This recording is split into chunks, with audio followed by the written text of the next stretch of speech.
Charlas Cazul con Mónica Maristain.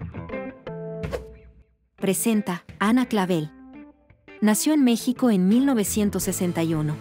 Es maestra en Letras Latinoamericanas por la UNAM y miembro del Sistema Nacional de Creadores de Arte del FONCA. Ha colaborado en medios como El Universal, La Jornada, Punto de Partida y Uno más Uno. Entre sus publicaciones más destacadas se encuentran Las violetas son flores del deseo, que obtuvo el premio de novela corta Juan Rulfo 2005, Las ninfas a veces sonríen, ganadora del premio iberoamericano de novela Elena Poniatowska 2013, Los deseos y su sombra, y Cuerpo náufrago. En la charla Cazul de hoy, Ana Clavel conversa acerca de su libro, Autobiografía de la piel. Ana Clavel, leyendo tu esperada novela Autobiografía de la piel, el título no dice más que lo que es realmente, ¿no? La piel habla, la piel medita y al mismo tiempo una de las cosas que más me sorprendió es que la piel tiene memoria, ¿no? Esta señal de que tú has estado ahí y eso es increíble, me parece. ¿Cómo Pues lo la sientes? verdad, esa parte donde de pronto se me ocurrió que la piel era el personaje, pues ahora sí que hay ejemplos como Gogol cuando eh, habla en el cuento de la nariz, ¿no? Que está el personaje de la nariz como un personaje propio. eh, no sé, hay ejemplos. El licenciado Vidriera de Cervantes, este personaje que se siente que se puede quebrar como un vidrio, de ahí el nombre de Vidriera, pero la piel como una entidad eh, personificada, individual, a mí misma me sorprendió imaginarlo y pues fue ir siguiendo la trama de esa posibilidad. Primero, pues con la voz narrativa de la piel, que muy pronto me llevó a plantearme quién habita la piel, entonces por allí ir creando los otros personajes que se guarecen en esa piel. Y de pronto el guiño hacia la autora Ana Clavel, porque me parecía importante que dentro de esa ficción el asunto del placer y de la transgresión y el deseo no se quedaran como un mero invento ficcional, sino que tuvieran el peso de una experiencia vivida y en este caso de la propia autora, porque pues en diferentes propuestas previas he hablado del cuerpo y de la piel y me parecía que todo embonaba para dar idea de que la piel era en buena medida autora de mis libros, ¿no? Como yo acá entro como personaje, o por lo menos el personaje de la escritora Ana Clavel, que por supuesto soy yo, pero tampoco soy yo del todo. Ujú. Entonces, el hecho de que se llame autobiografía, pues me permitía esas libertades, como la libertad misma de pensar que es una novela en la que confluye pues el ensayo, la observación, el dato médico, las experiencias, los deseos, historias breves al interior de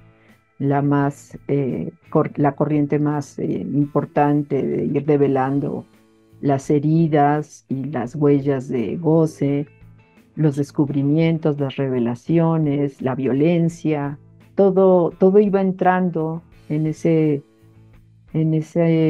universo táctil de estos personajes que somos, en los que la piel y el cuerpo en realidad tienen siempre un papel importante, pero los negamos el tacto precisamente como lo dice en un libro memorable, brillante, deslumbrante de Paul Moret, que se llama El sentido olvidado, ensayo sobre el tacto, que fue un libro que me guió mucho en la investigación, ir indagando, por ejemplo, en esta parte de que la piel y el cerebro comparten ser eh, constituidas por la misma capa embrionaria, por el ectodermo, y entonces de allí nuestra necesidad de a todo lo abstracto encontrarle siempre el lado corpóreo y físico, las metáforas que nos iluminan el camino entre ambos mundos,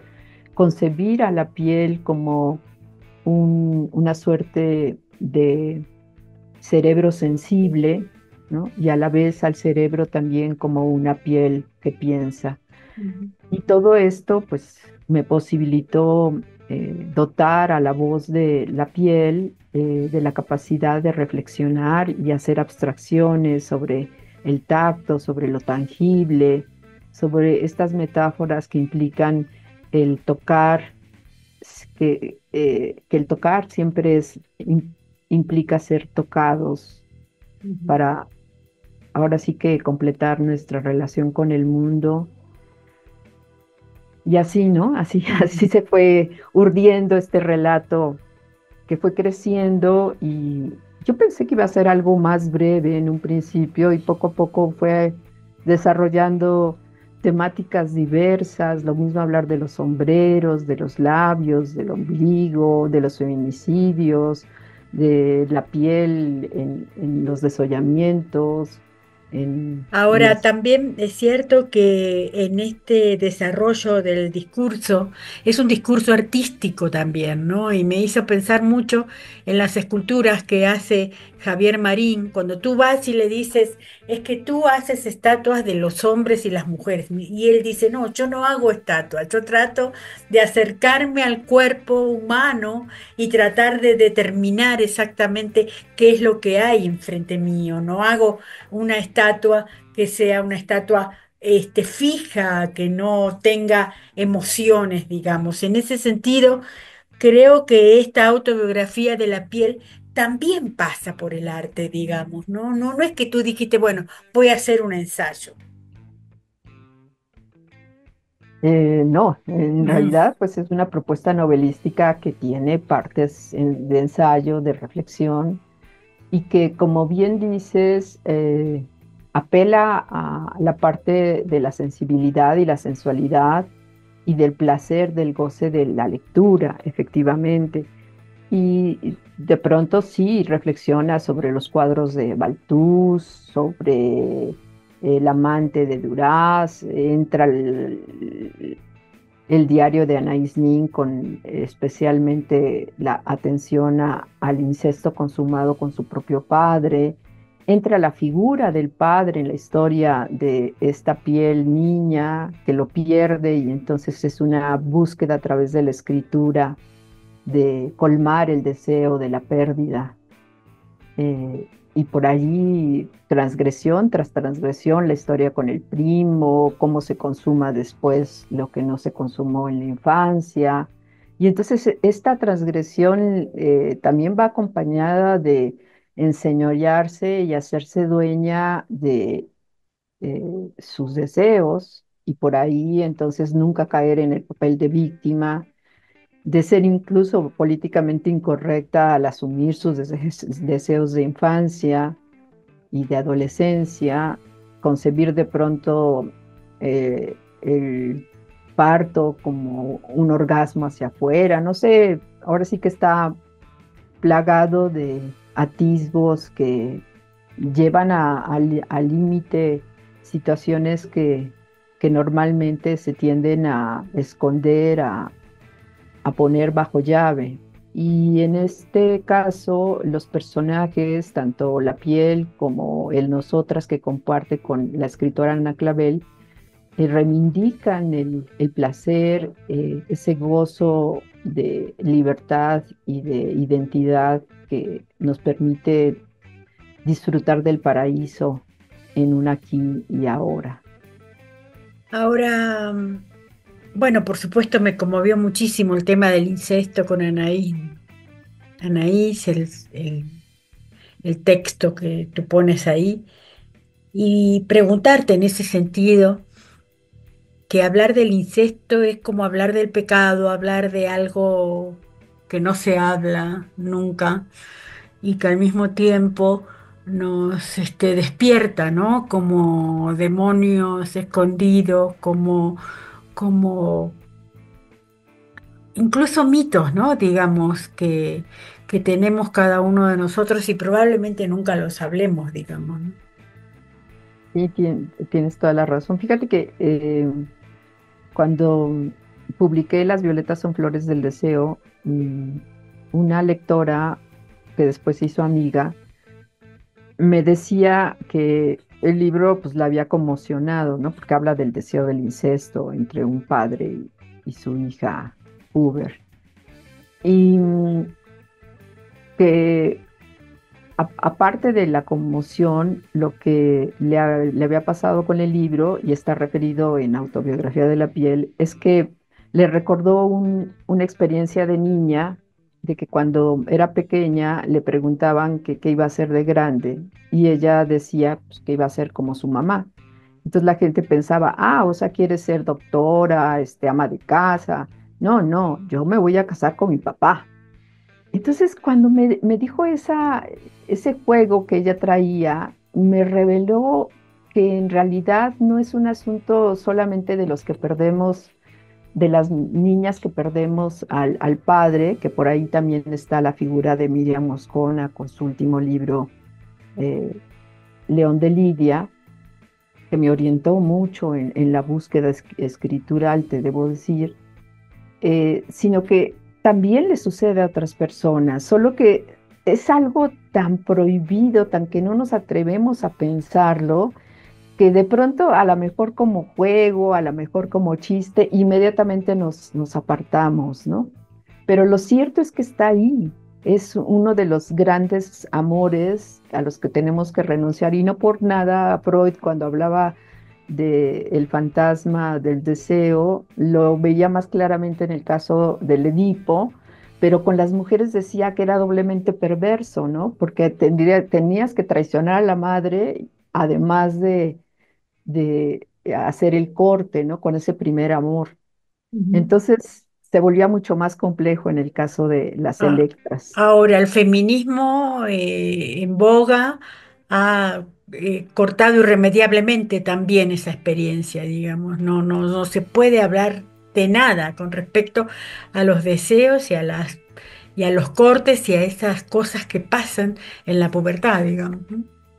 Sí, por ahí está también referido el cuento de Caperucita Roja, ¿no? En esa parte donde, como considerándola una hermana menor de Lolita, de la ninfula, ¿no? Lo que sucede en el cuento original, que se ha reconstruido a partir de versiones orales y que no tiene mucho que ver con la versión reprimida de Charles Perrault, como la primera versión literaria, donde sacrifica a la pequeña, ¿no? Por ceder a sus impulsos vitales, la curiosidad, el deseo, la excitación de jugar con fuego. En el cuento original, la niña consigue librarse del lobo con ingenio y nadie tiene que venir a rescatarla como en la versión edulcorada de los hermanos Grimm. Pero esa niña era muy transgresora porque lo que hacía era jugar con sus deseos, con sus instintos vitales, con su curiosidad, con su despertar sexual, pero lograba resolver su salvación. Y entonces esa parte donde ella enfrenta su deseo de ser devorada a la vez que le teme, pues, por eso es un cuento tan vital, por eso nos enseña tanto de las figuras del bosque.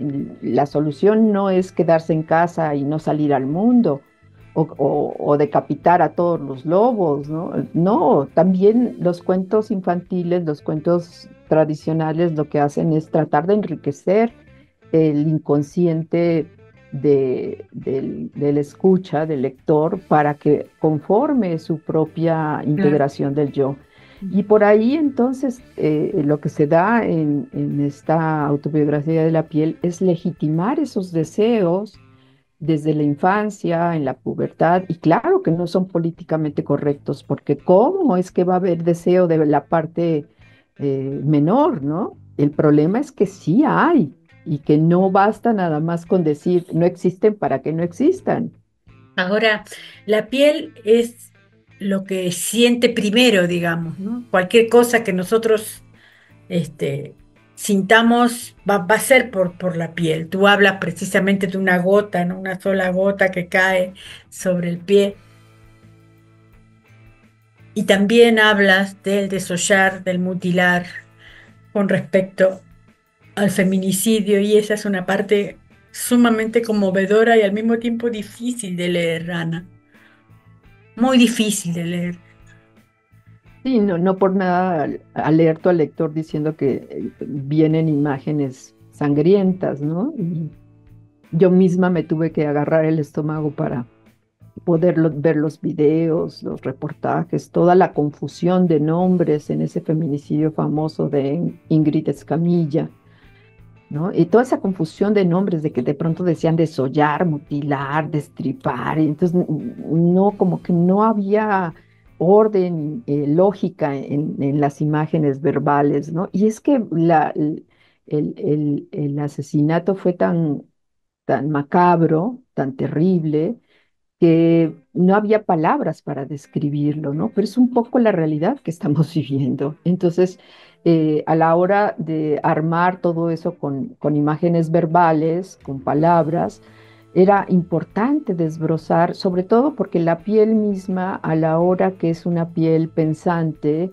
reflexiona mucho sobre las palabras mismas, porque son, ella usa la imagen de que las palabras son la piel de las cosas, ¿no? Entonces, pues es un asunto que le compete porque las ve como parte de un territorio de sensualidad y de abstracción al mismo tiempo, que le merecen la pena de ir desbrozando, como lo digital, que sabemos que tiene que ver con la virtualidad y la tecnología, pero lo digital hunde sus raíces en los dedos de la mano, es ahora sí que de los dígitos, ¿no? En donde tenemos en cada huella además una Una imagen de identidad, identidad. claro. Ahora, tu libro me hizo acordar mucho a un libro favorito mío, que es 62 Modelo para Armar, Ajá, de que Cortázar. de Cortázar, donde precisamente él, que ahora es acusado muy de machista y todo eso, hace precisamente este pasaje, ¿no? De la piel a ser la condesa sangrante finalmente, ¿no? Esta cosa de que se va a esa historia de terror tan conocida. Ajá. Este, pero aquí hay terror, hay lágrimas, hay memoria, hay deseo, hay un montón de cosas en este libro. ¿Lo sientes así? Sí, hay risa, hay goce, hay despertar, hay excitación, hay sensualidad, hay abstracción.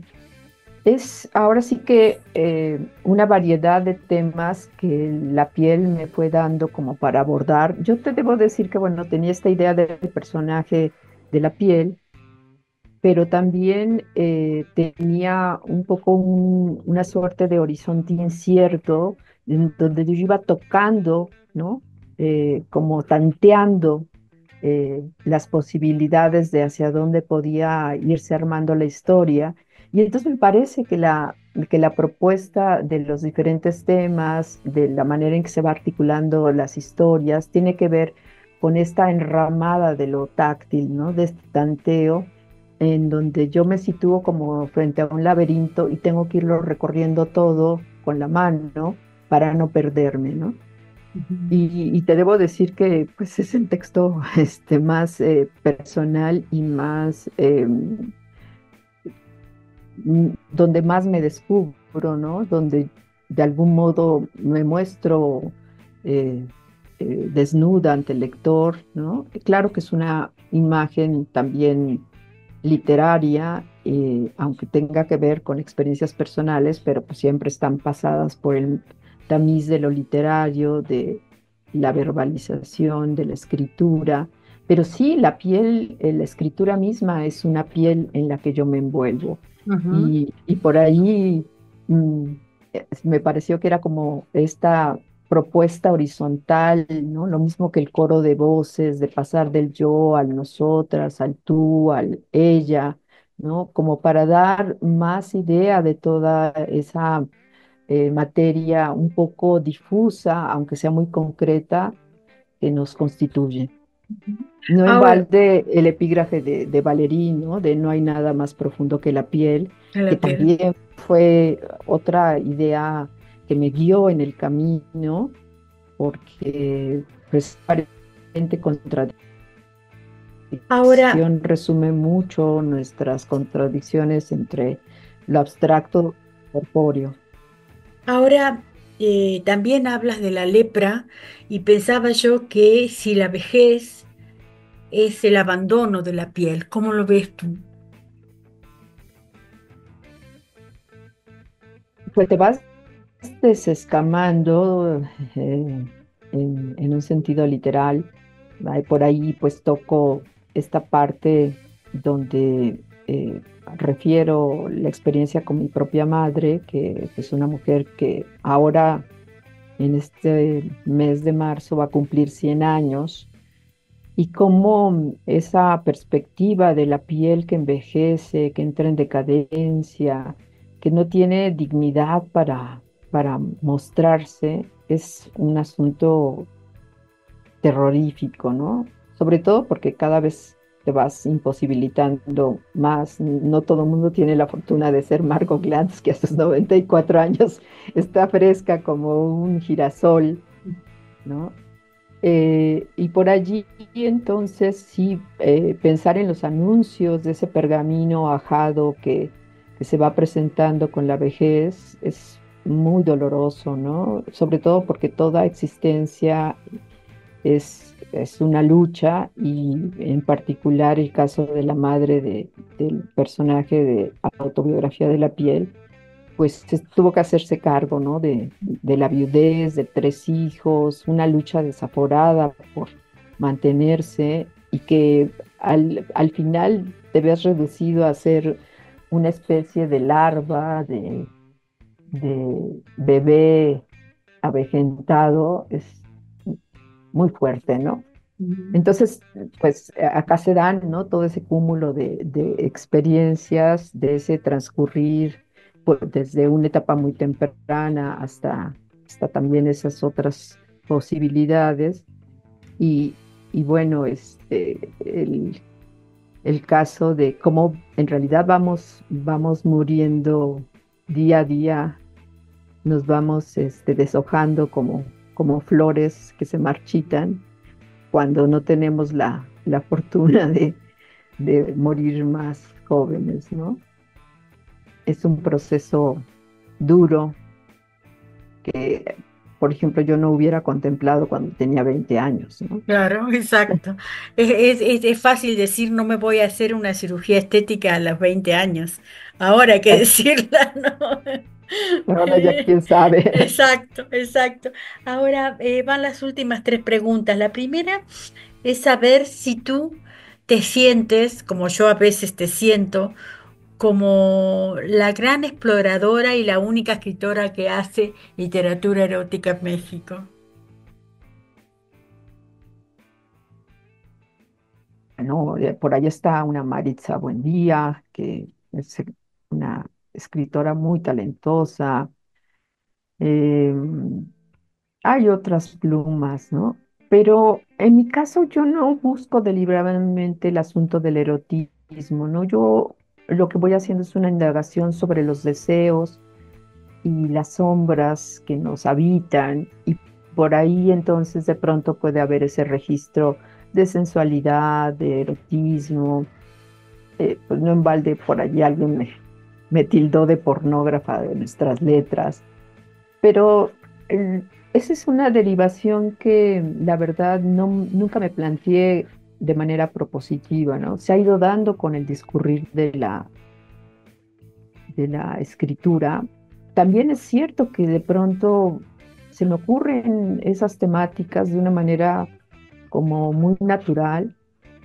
Ahí refiero el caso de una columna en la que yo participaba en Domingo del Universal, que se llamaba A la sombra de los besos en flor, y que era una columna pues, de tintes sensuales, ¿no? Sobre todo. Y de pronto el editor me pide un texto sobre el próximo mundial que se avecinaba, ¿no? De hablar de fútbol. Y entonces yo dije, ¿yo de qué voy a hablar de fútbol?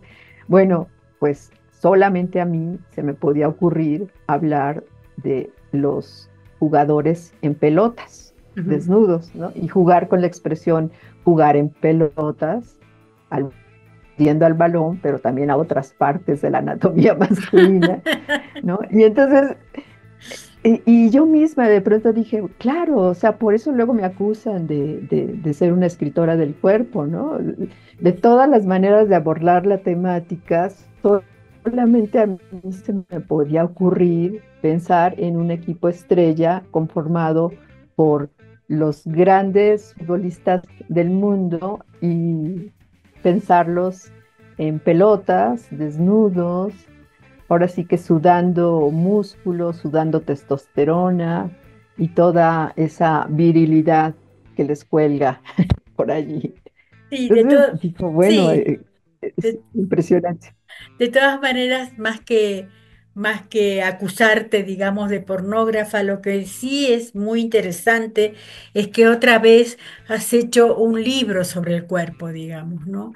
Cuando yo era joven, teníamos la colección de Tusquets Rosa, donde leíamos, también leíamos a Henry Miller, y hoy toda la literatura del cuerpo está como escondida también, ¿no? La sonrisa vertical.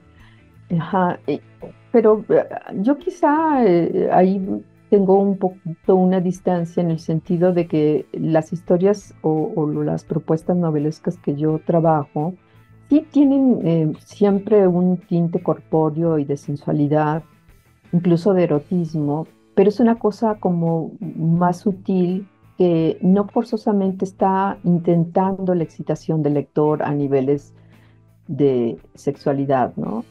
Entonces, como yo apelo mucho a la sensualidad de los sentidos, a la imaginación como espacio de libertad creadora, entonces eso de pronto se matiza y de pronto en el lenguaje mismo va dando una suerte de caricia envolvente, que yo misma la siento estoy, tanto cuando estoy escribiendo como cuando yo misma releo el manuscrito, ¿no? Y eso es lo que me va dictando como una voz de Sherezada que me obliga a crear esa atmósfera, esa sensualidad en el tono mismo, en las imágenes, en las metáforas. Y por ahí entonces la apuesta no es solamente de lo que se cuenta, sino mucho de cómo se cuenta. Este comienzo de la novela me fue regalado, ¿no? Que fue como el comienzo para que se desataran todas las voces, ¿no? Mi memoria es oceánica, todo lo abarca, todo lo envuelve, me recuerdo Ajá. inventándome. Primero un Ya tenía yo pliegue, ahí todo, sí. un surco, un nudo, ¿no? Dices tú. Y la última pregunta es, bueno, hiciste anteriormente, anterior a este libro, un libro sobre Galicia, un libro sobre un poeta, un libro sobre la historia un poco de nuestra literatura, y has vuelto ahora a la autobiografía de la piel, has vuelto a tu secreto y a tu esencia, digamos, ¿no? Esta es una novela, como tú dices, probablemente la más personal y nada, me gustaría que dijeras algo para terminarla, ¿no? Para terminar esta entrevista.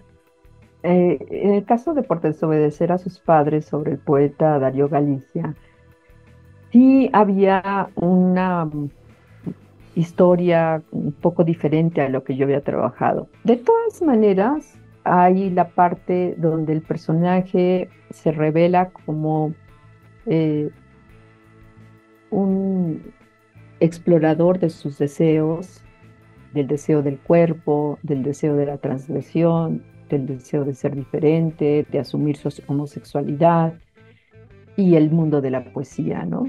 Entonces, desafortunadamente en el caso de Darío Galicia, eso lo lleva pues por senderos inesperados de sombra y de tristeza.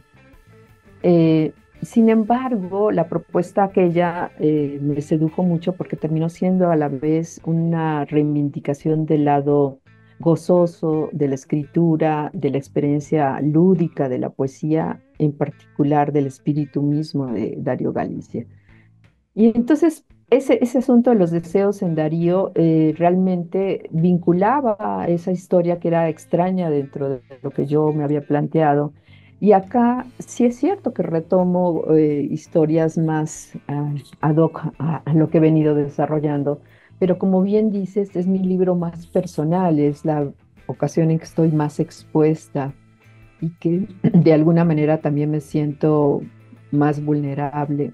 La verdad es que cuando lo escribí no tuve ningún pudor ni ninguna restricción, porque yo siempre he creído que uno tiene el compromiso con la escritura misma, ¿no? Y la escritura te va guiando y uno tiene que dar de uno.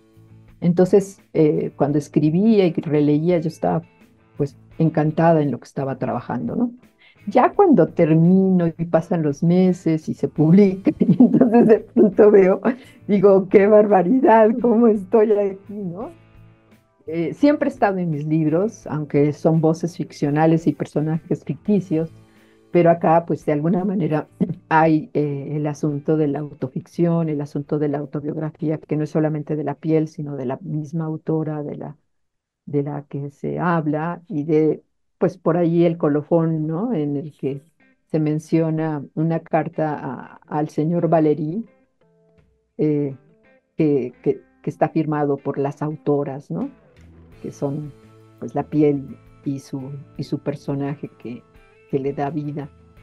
Y entonces, bueno, todo este juego, ¿no? Pero finalmente es un juego literario en el que estoy apostando una vez más mucho. Es una novela poco convencional, no es nada más una narración así de principio a fin, sino que van entrando otros elementos, hay juego, hay goce, hay dolor, hay cicatrices, hay pasado, hay un transcurrir y un abrirse a la experiencia del mundo.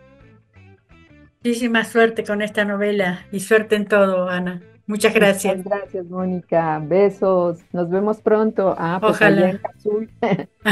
Un abrazote. Bye.